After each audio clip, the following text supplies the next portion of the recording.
Good evening, humanities students. This is an introductory lecture on Native American origin stories. And I will be honest with you, most of this information is coming from my own memories of global studies class in high school, coupled with some information that I have in this text from college, the Heath Anthology of American Literature. It's the early volume, so it's colonial period to 1800, really old stuff.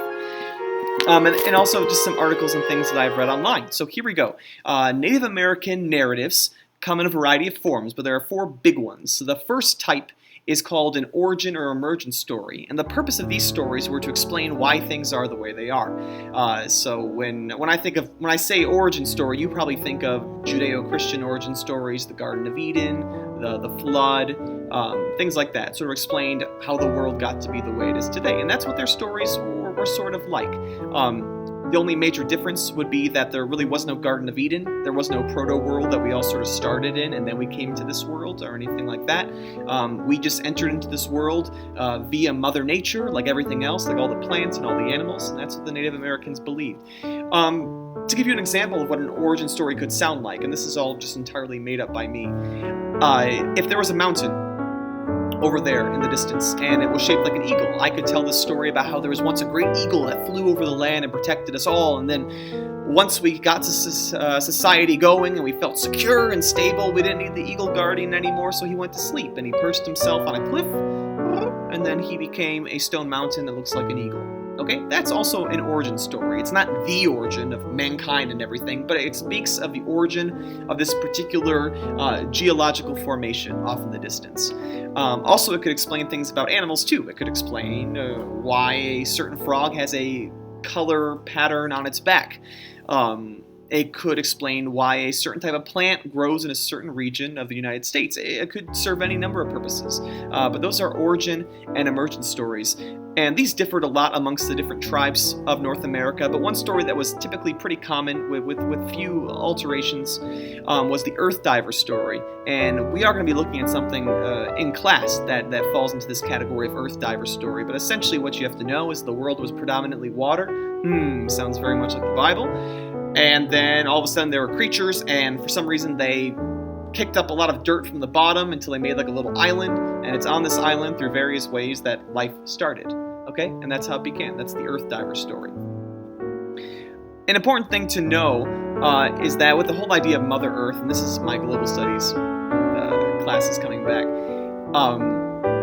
the Earth was a very sacred thing for Native Americans, and so because they thought they originated from the Earth, they would often go back into the Earth to sort of feel a connectedness with Mother Nature, or if they felt sick or what have you. So if I felt really, really sick and I was part of a tribe, I might go into Mother Earth, and typically that would come in the form of like a cave, very womb-like. All right, and that's where I'd go to heal and get better. Also, that's why we see a lot of cave paintings, because they were often seen as spiritual centers as well, and not just places of healing. That's the first type of story. The second type of story are called culture hero stories, and these stories talk about remarkable individuals who bring about some change to society. So they bring about some cultural shift that then becomes a norm.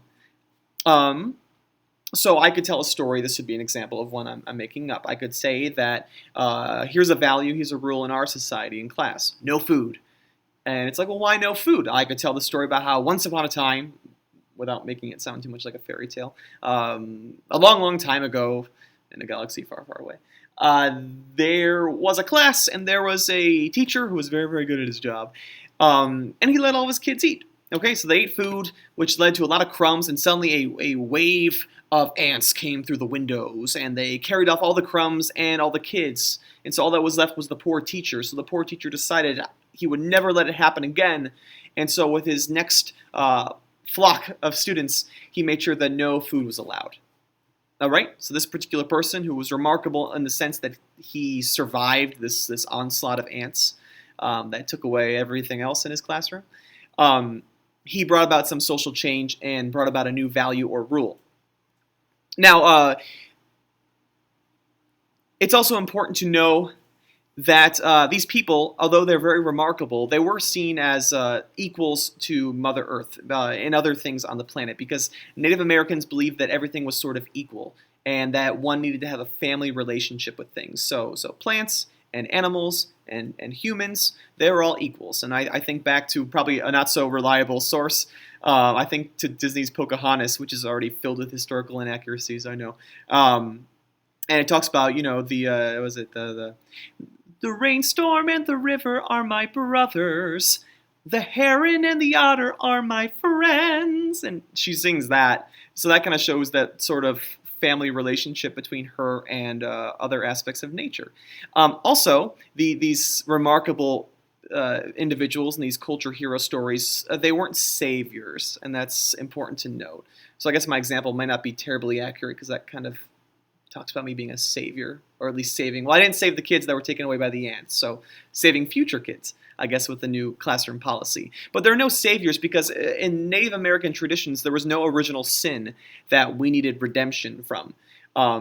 Instead of this whole idea that we were all perfect once upon a time, and then all of a sudden, original sin happened, and then we fell from God's graces, and so we need a savior figure to restore us. In Native American traditions, the world started off as chaos and terrible and whatever, and then it finally worked its way to harmony and balance. Okay, and Native Americans could see this harmony and balance just around them in nature and their relationship with nature. Historical narratives are our third type of story. Historical narratives often talk about the movements of the tribes, and Euro-Americans love these stories because we are really self-absorbed, and these stories tell us a lot about ourselves. So the colonists would really love to hear these stories because they often told of the Native Americans' opinion of the colonists. And it sort of explained that as the colonists moved west or whatever, it brought disease, missionaries were forcing their religions on people, that these tribes were moving westward. And so they tracked their movements and their migrations and talked about these things through these historical narratives. Finally, and I think the most fun, are trickster tales. Trickster tales are interesting because they show a testing of cultural practices. So if those culture hero stories were about bringing norms and establishing values and rules in a society, this one's kind of about breaking them. It makes us question why things are the way they are, especially if a particular rule or a particular way of life has become a bit corrupt or needs some retooling, some reworking.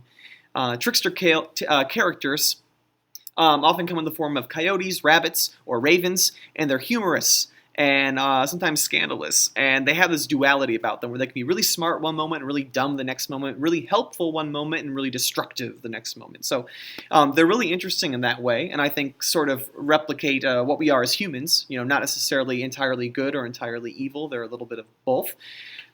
And these stories are often loners, which makes a lot of sense to me because if you're going to challenge the status quo of society, you're probably not an avid member of that society. You're an outcast, you're a loner, you're a wanderer, and that's what trickster characters typically were. And so I think it's really important because they make people think critically about their social rules. And in many ways, it sort of makes me think about medieval jesters who could get away with saying whatever they wanted, even making fun of the king without fear of being beheaded because they were just that. They were jesters. They had this freedom. And because, they're just, funny.